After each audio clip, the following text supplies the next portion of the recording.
నిన్న నేను విలేకరుల సమావేశం మాట్లాడుతున్నప్పుడు వచ్చిన వార్త కొద్దిగా అపార్థాలు దారి తీసుకుంది. అందుకే నేను వివరణిస్తున్నా. కాంగ్రెస్ పార్టీ కేవలం మా వల్లనే గెలిచింది, సిపిఐ వల్ల గెలిచిందని చెప్పేసేటువంటి పద్ధతుల్లో కొన్ని హెడ్లైన్స్ వచ్చాయి. అది కరెక్ట్ కాదు. నేను చెప్పింది ఏంటంటే కాంగ్రెస్ పార్టీ తెలంగాణలో ఉమ్మడిగా అందరినీ కలుపుకొని చేయడం వల్ల రాజకీయ ఫలితాలు వచ్చాయి.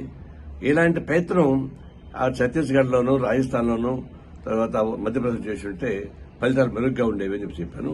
అది దాని మీద నేను నిలబడి ఉన్నా. అందువల్ల ఇది ఉమ్మడి వ్యూహం, అందరినీ కలుపుకోవడానికి చేసేటువంటి ప్రయత్నం కేంద్రం నుంచి రాష్ట్రం నుంచి కూడా అతను ప్రయత్నం జరిగినాయి.